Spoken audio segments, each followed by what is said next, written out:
ଆଜି ମୁଁ ଶ୍ରୀମଦ ଭାଗବତ ଗୀତାର ପ୍ରଥମ ଅଧ୍ୟାୟ ଅର୍ଜୁନ ବିଷାଦ ଯୋଗ ବିଷୟରେ କହିବାକୁ ଯାଉଛି। ତା ପୂର୍ବରୁ ମୋର ଚ୍ୟାନେଲଟିକୁ ସର୍ବପ୍ରଥମେ ଆପଣମାନେ ଦୟାକରି ସବସ୍କ୍ରାଇବ୍ କରନ୍ତୁ।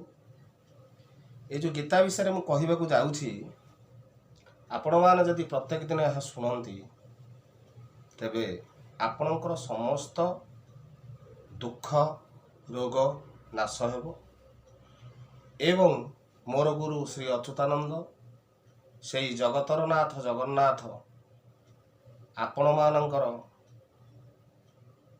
ସବୁକିଛି ମଙ୍ଗଳ କାମନା କରିବେ, ମନସ୍କାମନା ପୂର୍ଣ୍ଣ କରିବେ ଏବଂ ସମସ୍ତ ପାପ ଖଣ୍ଡନ କରିବେ। ପ୍ରଥମେ ମୁଁ ଗୁରୁ ବନ୍ଦନାଟିଏ ଗାଇବି, ତାପରେ ଗୀତାର ସେହି ଅର୍ଜୁନ ବିଷାଦ ଯୋଗ ବିଷୟରେ କହିବି।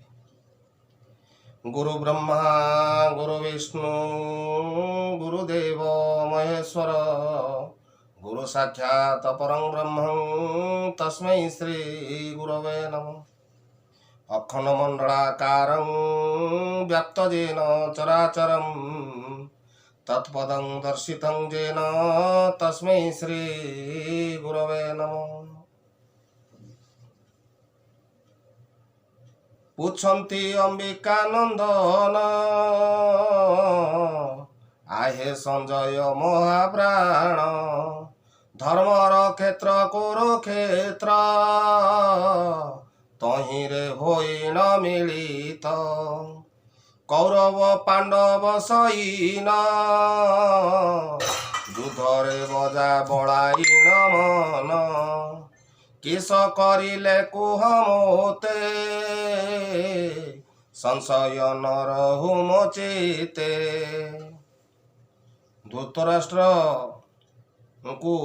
ସଞ୍ଜୟ କହୁଛନ୍ତି କ'ଣ ନା, ଧର୍ମଭୂମି କୁରୁକ୍ଷେତ୍ରରେ ଦୁର୍ଯ୍ୟୋଧନ ଆଦି ମୋର ପୁତ୍ରମାନେ ଏବଂ ଯୁଧିଷ୍ଠିର ପ୍ରଭୃତି ପାଣ୍ଡବମାନେ ଯୁଦ୍ଧ କରିବା ମାନସରେ ଏକତ୍ର ହୋଇ କ'ଣ କଲେ?